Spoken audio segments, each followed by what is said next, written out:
अस्सलामु अलैकुम वरहमतुल्लाहि वबरकातुहू। Hello guys, how you doing. उम्मीद करता हूँ आप सब खैरियत से होंगे। ये जो मैंने रीडिंग के हवाले से क्लास शुरू किया है, इसमें मैं इंशाल्लाह आपको शुरू से रीडिंग सिखाऊंगा, ABC सिखाऊंगा, ठीक है ना। ये कोर्स करने के बाद इंशाल्लाह आप बिल्कुल रीडिंग आसानी से कर पाओगे, लेकिन इसमें शर्त यह है कि जो चीज़ें मैं आपको पढ़ाता हूँ आपने उस पर जो है तकरीबन 10-20 जितना भी आपसे हो सके प्रैक्टिस ज़रूरी करना है, ठीक है ना। तो हर चीज़ के लिए प्रैक्टिस का जो है ये आपने ये शर्त है, चाहे वो इंग्लिश लैंग्वेज सीखना हो या कोई और चीज़ सीखना हो, प्रैक्टिस आपने करनी है, ठीक है ना। तो इंशाल्लाह फिर ये आसान है। मेरा नाम है इंजीनियर अमीन अरबाब और मैं पेशावर जमील चौक का रहने वाला हूँ, ठीक है। तो चलिए कोर्स शुरू करते हैं। देखो ये यहाँ से स्टार्ट होता है, ठीक है, अल्फ़ाबेट से।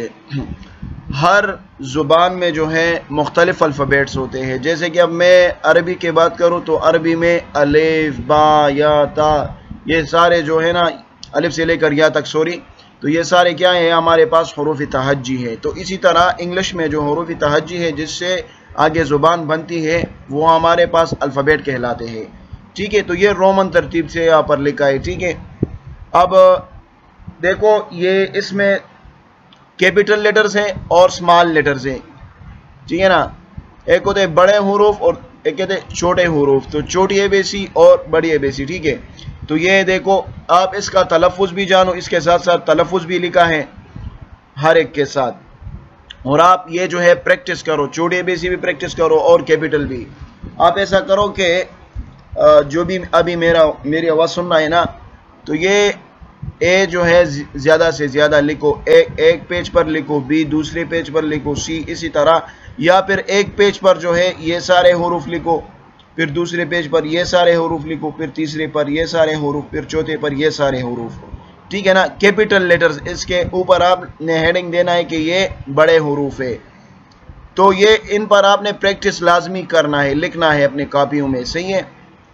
तो चलिए इनका तलफ़ुज़ कर देते हैं।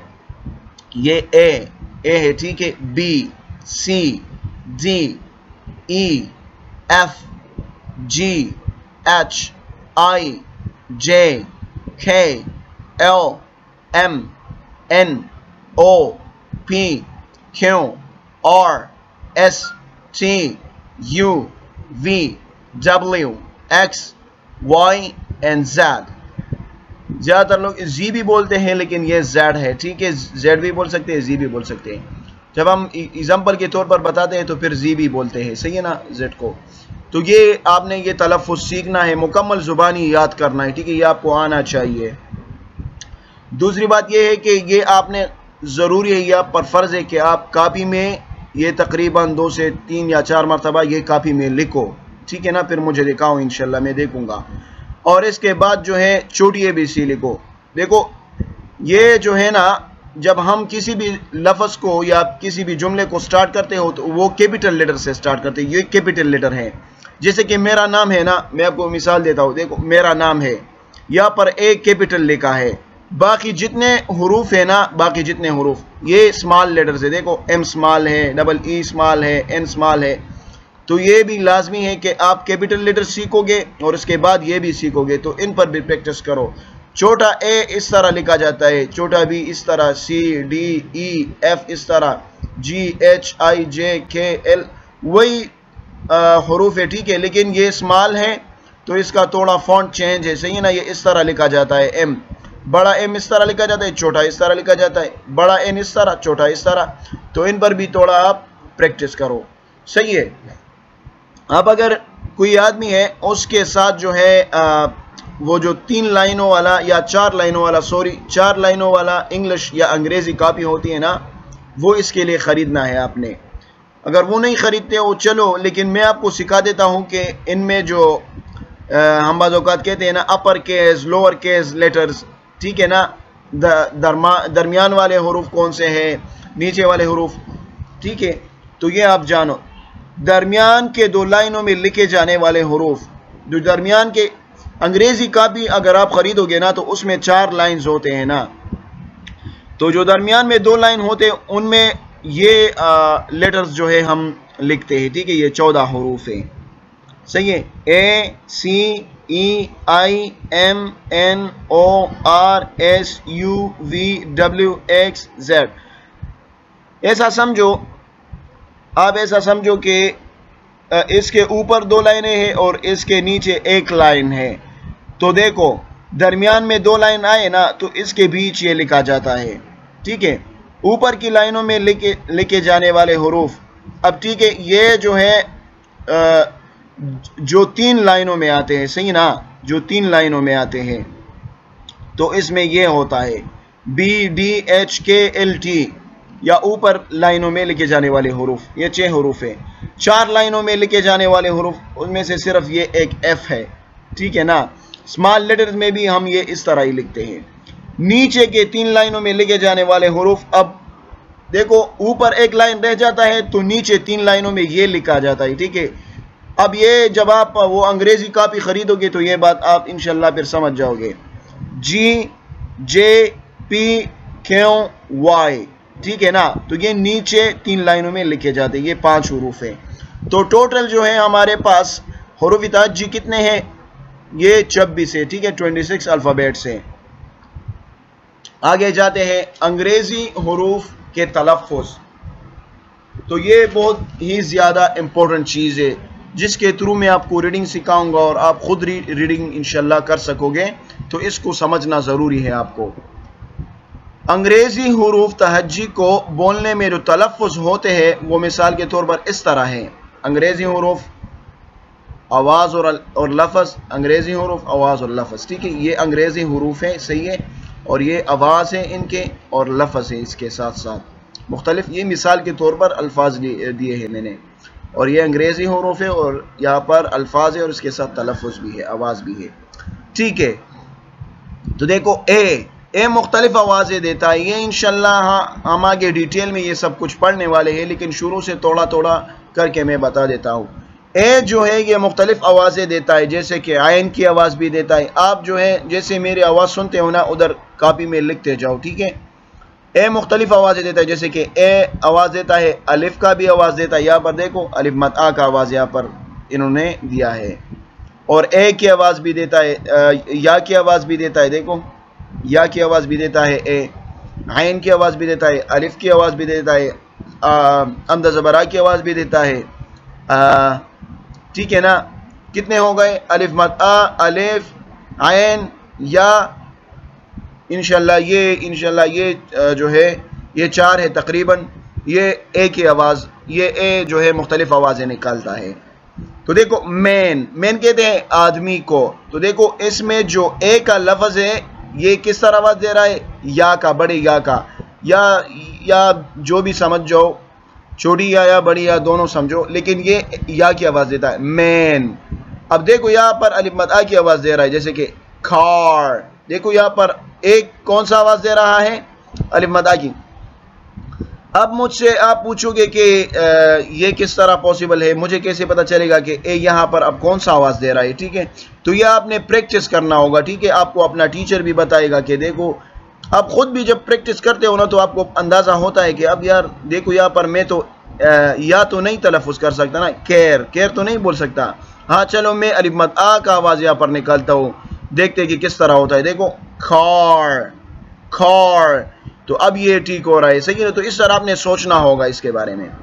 बी, देखो बी बा का आवाज़ देता है, ठीक है ना। ये कोई और आवाज़ नहीं देता, सिर्फ और सिर्फ बा का आवाज़ देता है। जैसे कि बुक, देखो बुक की शुरुआत में कौन सा लफ्ज़ लगा है? बी लगा है। क्यों? क्योंकि ये बा का तलफ़्फ़ुज़ करता है, अदा करता है, सही है। सी 2 आवाज़ें देता है, ठीक है। तकरीबन 3-4 आवाज़ देता है, लेकिन मैं आपको समझ, सी काफ आवाज़ की भी देता है, सीन आवाज़ की भी देता है, सीन का भी आवाज़ देता है, और स्वाद का भी आवाज़ देता है। और सी बाज़ औक़ात सा जानते हैं ना, बा ता सा, तो सा की आवाज़ भी सी देता है। तो इन्होंने तो 2 लिखे हैं, मैंने आपको 4 बताए। सीन आपको आने चाहिए। देखो सी ज़्यादातर जो है काफ की आवाज़ निकालता है, जैसे कि कैट, ठीक है ना, कैट। अब यहाँ पर देखो सी शुरुआत में लगाए, क्यों लगाए? क्योंकि मुझे काफ की आवाज़ निकालना है ना, तो इस तरह कैट लिखा है। सी सिन की आवाज भी देता है, जैसे कि सेंट, देखो सेंट, ठीक है। अभी आप मानी ना सीखोगे इसकी क्या मीनिंग है, मानी की आपको जरूरत नहीं, आप सिर्फ रीडिंग सीखो इस वक्त। डी, डी जो है दाल की आवाज भी देता है और डाल की आवाज भी देता है, दोनों आवाज देता है। ऐसा नहीं है कि सिर्फ डाल की आवाज देता है, दो आवाजें देता है, डाल की और दाल की भी, सही है ना। तो दोनों आप लिखो फिर, जैसे कि डिड, डिड। अब देखो यहां पर ये भी डी है और ये भी डी है, तो दोनों ड की आवाज देता है, डिड।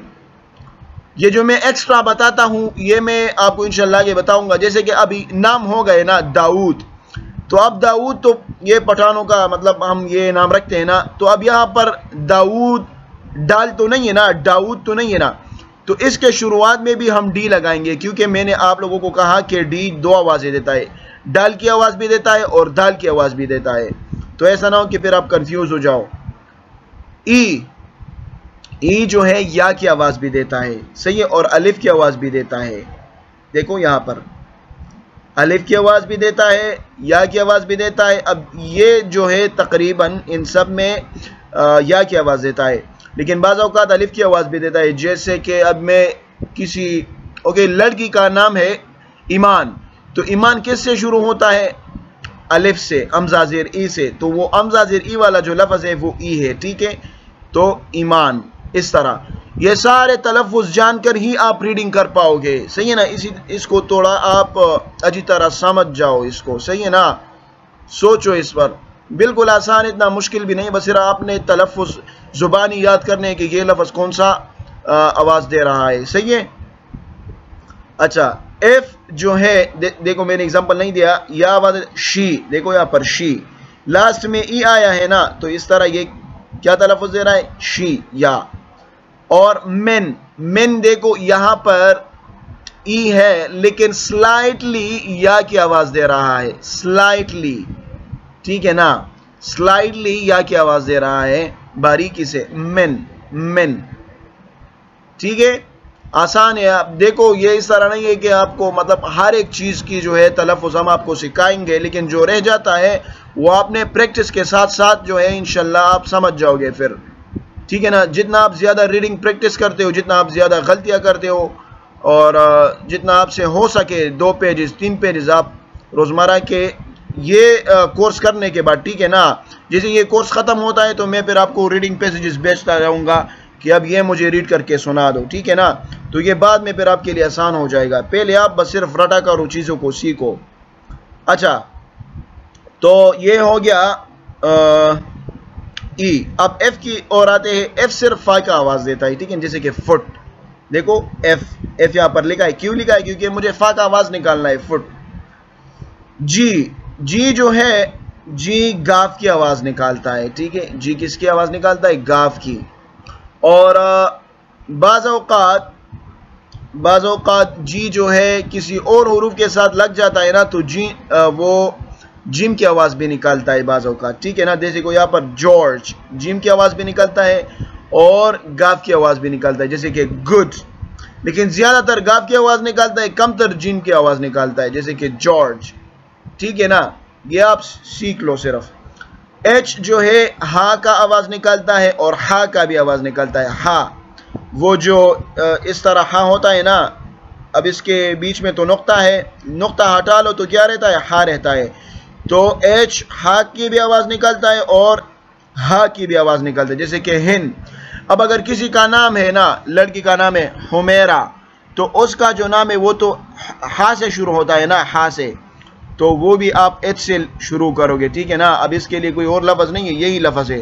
एच दो आवाज निकालता है, हा वो दो चश्मी हा है वो भी है, और हा की आवाज भी निकालता है। आई, आई जो है, अब यहाँ पर तो लिखा है कि आई अलिफ की आवाज देता है, ठीक है, लेकिन आई जो है ये या की भी आवाज देता है, ठीक है ना, आई या की भी आवाज देता है। अब देखो मैं आपको मिसाल देता हूं, मेरा जो नाम है ना, मेरा जो नाम है, इसमें तो मैंने डबल ई लगाया, डबल ई तो या की आवाज देता है, ठीक है, लेकिन अगर इसके बीच में आई लगा लो तो भी ठीक है, सही है, अमीन, सही है। तो मैं बाज़ औक़ात अपना नाम आई के साथ भी लिखता हूं, क्योंकि आई या की भी आवाज निकालता है, तो ये भी आप सीख लो, इसमें नहीं लिखा लेकिन आप सीख लो। अलिफ की भी आवाज देता है, या की भी आवाज देता है। जैसे कि इंडिया, अब यहाँ पर इंडिया आई क्यों लिखा है? क्योंकि मुझे अलिफ का आवाज निकालना है ना, तो इसलिए आई लिखा है। अब यहां पर आप सोचोगे कि यहां पर तो मैं ए भी लिख सकता हूं, क्योंकि ए भी तो अलिफ का आवाज निकालता है ना। देखो ए हर जगह जिस तरह ये होता है ना, या अलिफ मद आ, ज्यादातर ये अलिफ मद आ की आवाज निकालता है। लेकिन जैसे कि हमजा ज़ेर ए है ना, ये इंडिया है, इसके नीचे जेर है, तो इसके लिए फिर आपको आई या फिर ई को, इन दोनों के बीच जो है एक को सेलेक्ट करना होगा, ठीक है। अब अगर मैं यहाँ पर ए लगाऊंगा तो फिर ये इंडिया नहीं कहलाएगा, फिर ये एंडिया, एंडिया कहलाएगा, एंडिया। तो वो फिर कुछ इस तरह तलफ़ुज़ होगा, गलत होगा। तो इसलिए आई जो है हमज़ा ज़ेर ए के लिए या अलिफ ज़ेर ए के लिए हम आई लगाते हैं, सही है ना। ये आपको फ़र्क थोड़ा बहुत मैं सोचता हूँ कि आप समझ चुके होंगे, ठीक है। इंडिया, आई, आई जो है आई का भी आवाज है, जैसे कि काइंड, खाई, काइंड। देखो आई की खुद अपनी आवाज यहाँ पर तलफ़ुज़ हो रही है, काइंड, खाई। ये देखो आई खुद अपनी आवाज दे रहा है, काइंड। तो ये भी आप सीख लो।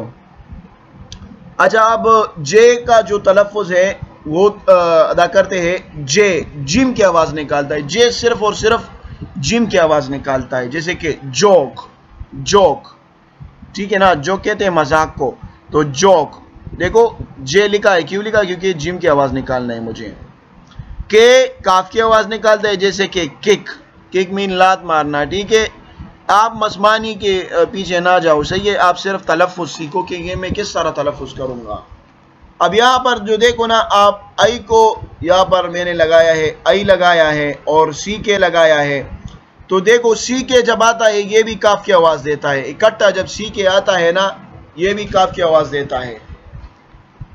और इसके बीच आई है, तो आई तो आप लोगों ने अभी पढ़ा ना कि ये आई की आवाज देता है या फिर या की आवाज देता है। मैंने कहा था ना कि ये या की भी आवाज देता है, तो स्लाइडली यहाँ पर या की आवाज दे रहा है ये, किक, किक, इस तरह, ठीक है ना। अब एल देखो, एल लाम की आवाज दे रहा है, ठीक है। लेटर, सॉरी लेटर, लेटर खत को कहते, ठीक है, लेटर। तो मेरा काम इसके साथ नहीं। देखो अब ये आप खुद इस पर थोड़ा सोचो, अगर मुझे ये तलफ़ुज़ इंग्लिश में लिखना होगा तो एल लिखूंगा, या के लिए मैं क्या लिखूंगा? या के लिए मैं यहाँ पर एक चीज ढूंढूंगा, या फिर आई लिखूंगा या फिर ई लिखूंगा। देखो ई, समझ में आ रहा है कुछ? तो लेटर और फिर डबल टी, डबल टी, ये इंशाल्लाह आगे आ रहा है कि डबल टी। अब इनमें से अब टी के लिए तुम क्या लगाओगे? एक टी तो जरूर लगाओगे ना, अगर डबल टी नहीं लगाओगे लेकिन एक टी तो जरूर लगाओगे। ये तो फिर आप आगे जानोगे कि ये डबल टी इंशाल्लाह किस तरह लगता है। ये ज्यादातर आपने रटना भी होता है, सही है ना, तो चीजें आपने सीखनी है। अब लास्ट में रा के लिए मैं क्या लगाऊंगा? आप खुद सोचिए, आर लगाऊंगा ना, क्योंकि आर में ही रा का तलफ़ुज़ है। तो ये आपके साथ एक मुकम्मल लफ्ज बन रहा है, लेटर, सही है। मैं चाहता हूं कि मैं ज्यादा डीप ना जाऊं, लेकिन फिर भी कोशिश करता हूं कि आपको सब कुछ समझा दूं। लेटर, ठीक है ना। तो ये इस तरह ये लफ्ज बना है। एम, एम तो सिर्फ मीम की आवाज ही देगा ना, मैन, ठीक है ना। अब शुरू में मेरा काम इनके साथ नहीं है, ठीक है, मेरा काम एम के साथ है। मैन मीम की आवाज निकाल रहा है। एन नून की आवाज निकाल, जैसे कि नोज, सही ना, शुरू में एन लगा है। ओ, देखो ओ जो है बहुत ही ज्यादा इंटरेस्टिंग है। ये अलिफ मद आ की भी आवाज निकालता है, जैसे कि आवर, आवर, हमारा, ठीक है ना। या फिर आओ का भी आवाज देखो, ये यहां पर लिखा है। या फिर सिर्फ अलिफ का भी आवाज दे सकता है।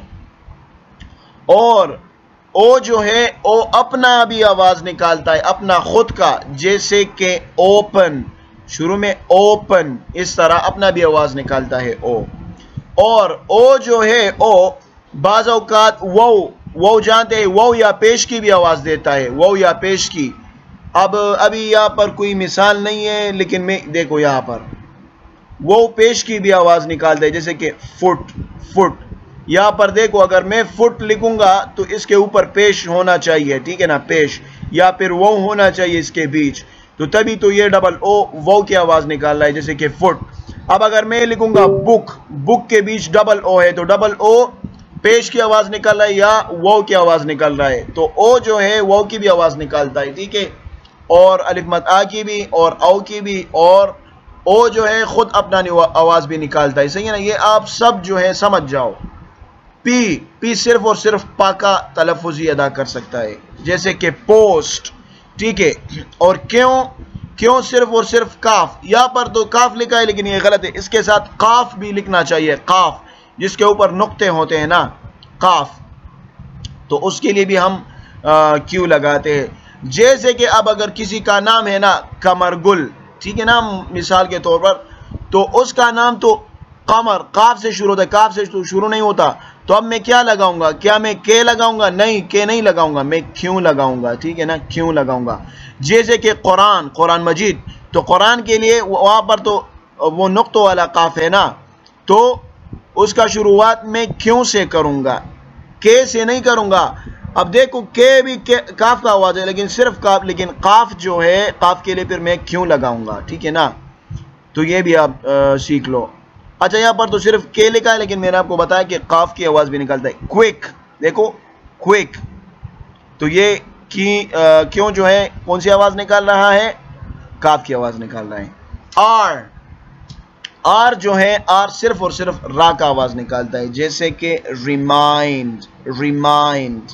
अब देखो यह बहुत ही ज्यादा आसान है। अभी आपने ये पढ़ भी लिया है, ये सारा कुछ आप एन भी सॉरी आपको या का भी पता है, एम का भी पता है, अलिफ मद आ अलिफ का भी पता है, और ये देखो आई, ये भी यहाँ पर हमने पढ़ा ना आई, तो ये आई भी आपने पढ़ा है, सही है, और डाल भी आपने पढ़ा है डी।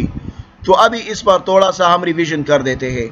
अभी अगर ये लफ्ज़ जो है आपको किसी ने उर्दू में लिख के दिया है और आपको कहता है कि ये इंग्लिश में मुझे लिखो, सही है ना, और बता दो कि किस तरह ये मैं इंग्लिश में लिखूंगा, तो आप जो है आसानी से ये कर सकते हैं। आप पहले आर का जो है इंग्लिश में सोचोगे कि आर के रा के लिए मैं इंग्लिश में क्या लिखूंगा, तो आप रा के लिए इंग्लिश में आर लिखोगे, आसान है। अच्छा, फिर या के लिए क्या लिखोगे, या के लिए ई लिखोगे, ठीक है ना, यहां से आप सोचो। अच्छा ये भी लिख लिया। फिर एम के लिए क्या लिखोगे, मीम के लिए, सॉरी मीम के लिए तुम क्या लिखोगे, एम लिखोगे, ठीक है। अब अलिफ के लिए फिर से क्या लिखोगे, अलिफ के लिए देखो ये अलिफ है लेकिन यहां पर एक ट्विस्ट है, ठीक है ना, ये इस तरह है, देखो मैंने यहां पर लिखा भी है कि ये, हाँ ये देखो आई, ये आई वाला तलफ़ुज़ यहां पर बन रहा है, ठीक है ना, आई वाला तलफ़ुज़। तो आई के लिए फिर मुझे क्या लगाना है, आई लगाना है, ठीक है ना, आइंड, रिमाइंड, इस तरह। तो आई जो है बन रहा है यहां पर, तो आपने आई लगाना है, रिमाई, देखो रिमाई इस तरह है, ठीक है ना। अब ये वो नहीं है कि आप जो है सिर्फ अलिफ मद आ का आवाज निकाल रहे हो, या यहाँ पर जो है यहाँ पर तो मद नहीं है ना, तो ये आई का तलफ़ुज़ बन रहा है, तो आपने आई ही लगाना है, जैसे कि रिमाइंड, ठीक है ना। और रिमाई, अब इसके बाद जो है रिमाई तो आपने लगा लिया, रिमाई आई तक आ गए। अब नून के लिए आपने अभी पढ़ लिया कि नून के लिए आपने एन लगाना है, और डाल के लिए आपने क्या लगाना है, डी लगाना है, डी, रिमाइंड।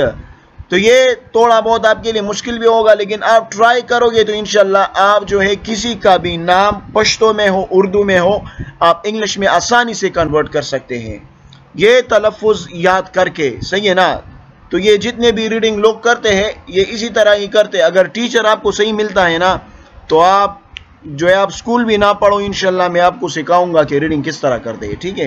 तो ये बिल्कुल आसान है। और देखो एस जो है मैं आपको बता देता हूँ, एस जो है मुख्तलिफ आवाज निकाल दे। यहाँ पर तो सिर्फ सीन लिखा है लेकिन स्वाद की भी आवाज निकालता है।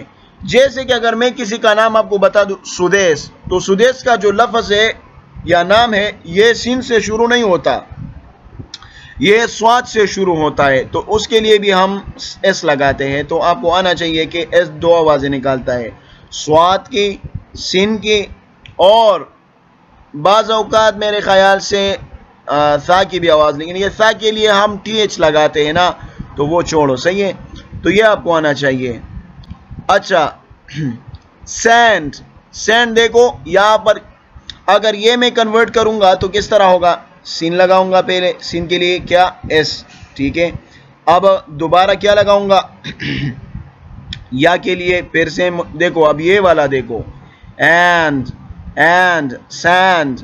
अब यहां पर जो है ये वाला ए आ रहा है, ठीक है ना। थोड़ा आपने सोचना चाहिए, अभी आपने कंफ्यूज नहीं होना। अगर आप कहते हो कि यहाँ पर तो या मैं ई लगाऊंगा, चलो मैं ई लगा लेता हूं, तो फिर ये इस तरह हो जाएगा ना। ये उर्दू में तो इस तरह ही लिखेंगे हम, लेकिन इंग्लिश में तलफ़ुज़ उलट जाएगा, ये सेंड हो जाएगा। सेंड, सेंड का मतलब है भेजना।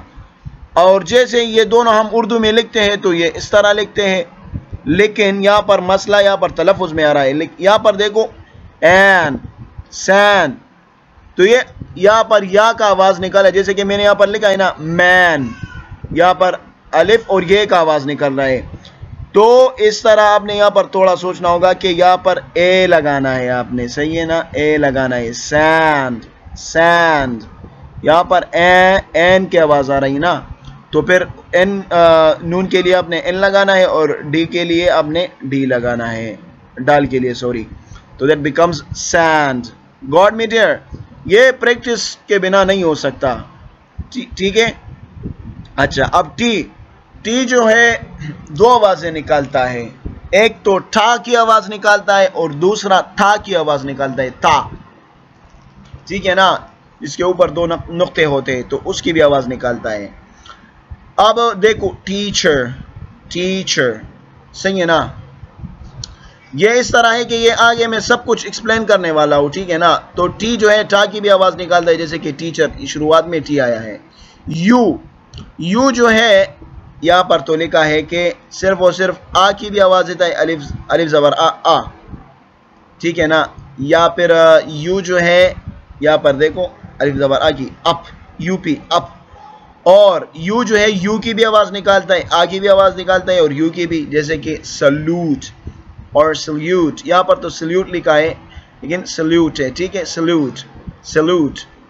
तो देखो अलिफ मद आ की भी आवाज निकालता है और यहाँ पर यू जो है वाव की भी आवाज निकालता है, या फिर यू की भी आवाज निकालता है, ठीक है, वाव की भी आवाज निकालता है यू, और अपनी भी आवाज निकालता है। जैसे कि मैं अगर आपको यूनिवर्सिटी का कहूँ, यूनिवर्सिटी का जो लफ्ज है यूनी, तो यू से स्टार्ट होता है, तो ये यू अपना आवाज भी देता है। और यहाँ पर देखो अलिफ मद आ की, अप, कप, देखो यू, यू जो है यू की आवाज नहीं निकाल रहा है, सिर्फ हमजा ज़बर आ की आवाज निकाल रहा है। वी वो की आवाज निकालता है मोस्टली, ठीक है ना। वैल्यू, वैल्यू, तो देखो वी आया है तो वो की आवाज निकल रहा है, या पेश की आवाज भी निकाल सकता है, ठीक है। पेश की आवाज ज्यादातर ओ या फिर यू निकालते हैं, ठीक है, पेश। और डब्ल्यू भी वो के लिए हम लगाते हैं, जैसे कि वॉक, वॉक, ठीक है ना। तो अब देखो यहाँ पर वॉक वो से शुरू होता है, तो इंग्लिश में क्या लिखेंगे, डब्ल्यू लिखेंगे। एक्स, एक्स जो है एक्स की आवाज निकालता है, जैसे कि एक्स करे, लेकिन बाज़ औक़ात एक्स,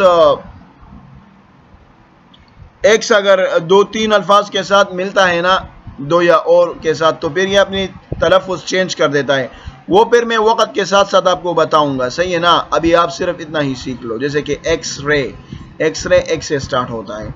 वाई या की आवाज देता है, या फिर वाई जो है अलिफ की भी आवाज देता है, ठीक है ना। अब यहाँ पर तो मिसाल नहीं दिया, मैं दे देता हूं आपको मिसाल, जैसे कि ईयर, ईयर जो है साल को कहा जाता है, साल को, Y E A R, year. तो यहाँ पर हमजा ज़ेर ई की आवाज निकाल रहे हैं वाई, ठीक है ना। तो ऐसा नहीं है कि आप ईयर बोलो, ईयर गलत होगा, सही है। तो दो आवाजें निकालता है, वाई की, या की भी आवाज निकालता है वाई, और हमजा ज़ेर ई की भी आवाज निकालता है, लेकिन ज्यादातर वाई या की आवाज देता है, जैसे कि यंग, जैसे कि माई। अब यहाँ पर देखो इसने लिखा भी है कि आई, वाई जो है आई की भी आवाज निकालता है, जैसे कि माई, ठीक है ना, स्काई, ठीक है ना, फ्लाई, तो ये आई की भी आवाज निकालता है वाई।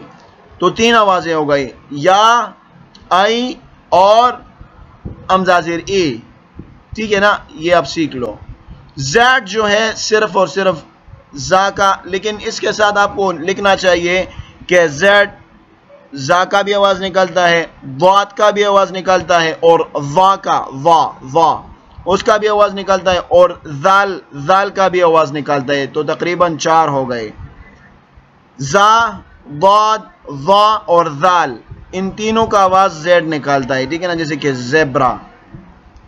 सही है, तो आप ये सीख लो। यहां पर नीचे लिखा है कि क्यों के साथ हमेशा यू लगता है, जैसे कि चेक, क्विक, क्यों के साथ हमेशा यू लगता है, ज्यादातर यू लगता है, ठीक है ना, जैसे कि क्विक।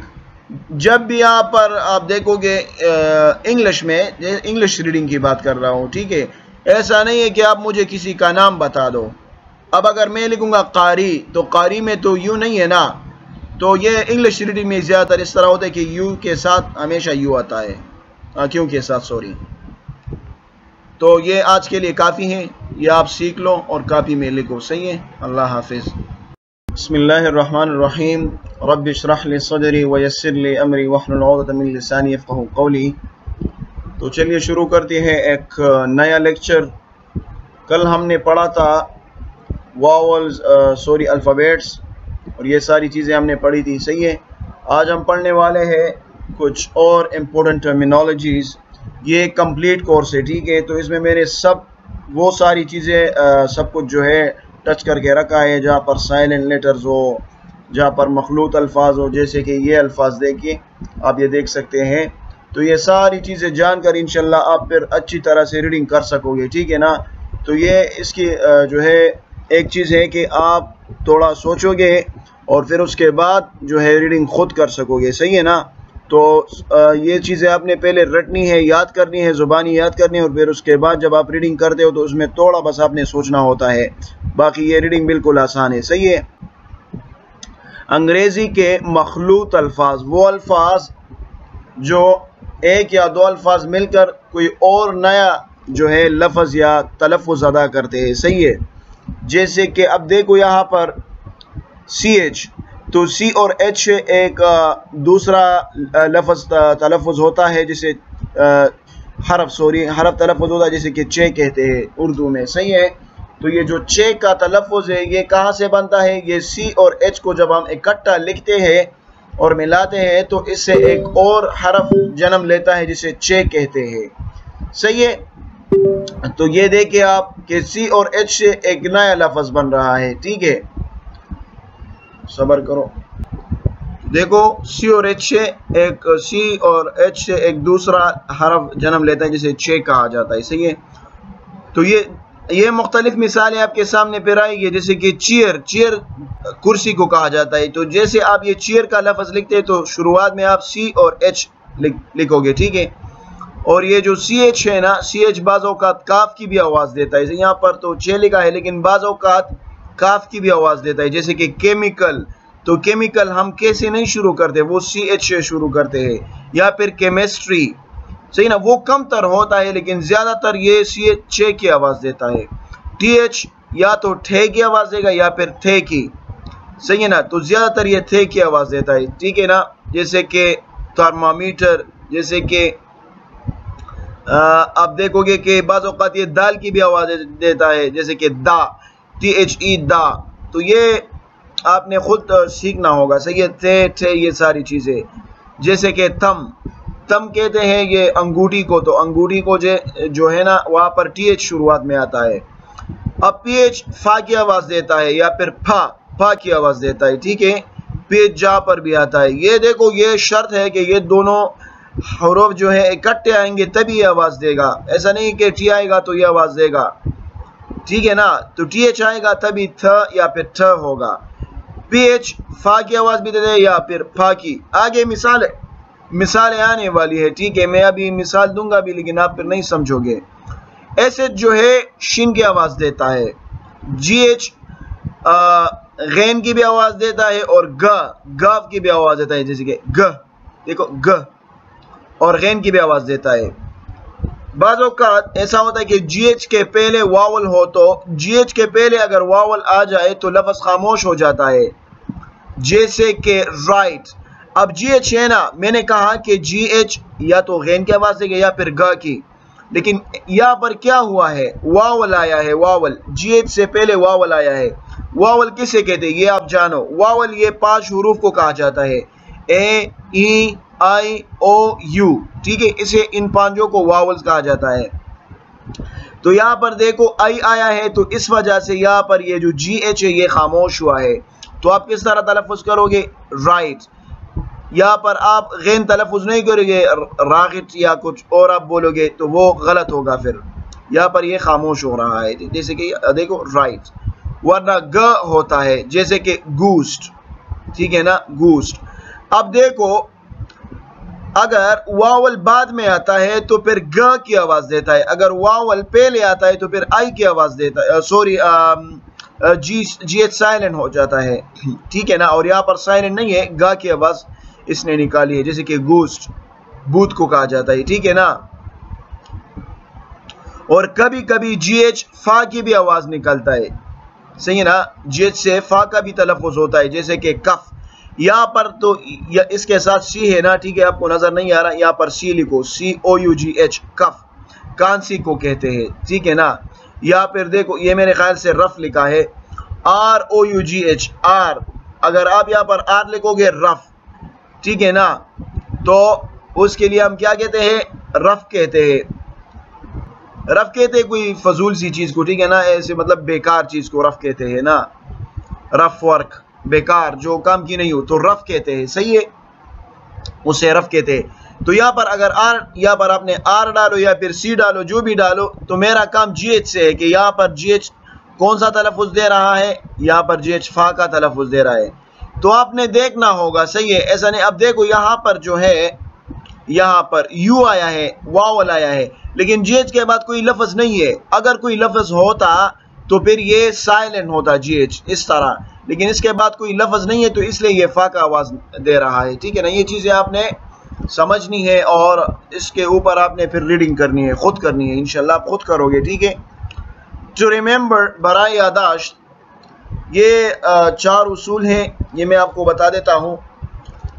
ये मैं आपको ऑलरेडी बता भी चुका हूँ, लेकिन यहाँ पर फिर आया है कि काफ के लिए अंग्रेजी हुरूफ क्यों, के और सी भी इस्तेमाल होते हैं। मैंने कहा था ना कि काफ के लिए क्यों भी इस्तेमाल होता है और क्यों काफ के लिए भी इस्तेमाल होता है, और के भी इस्तेमाल होता है काफ के लिए, और सी भी इस्तेमाल होता है, ठीक है। आपको मिसालें भी दी थी मैंने कल, कहीं कहीं, सही है, कहीं कहीं काफ के लिए सी के भी आता है, ठीक है। बाज़ औक़ात ऐसा होता है कि सी के जो है इकट्ठा जब सी के आ जाता है तो वो भी काफ की आवाज़ निकालता है, जैसे कि ब्लॉक। अब यहाँ पर देखो सी के आया है ना, तो यहाँ पर काफ की आवाज़ दे रहा है।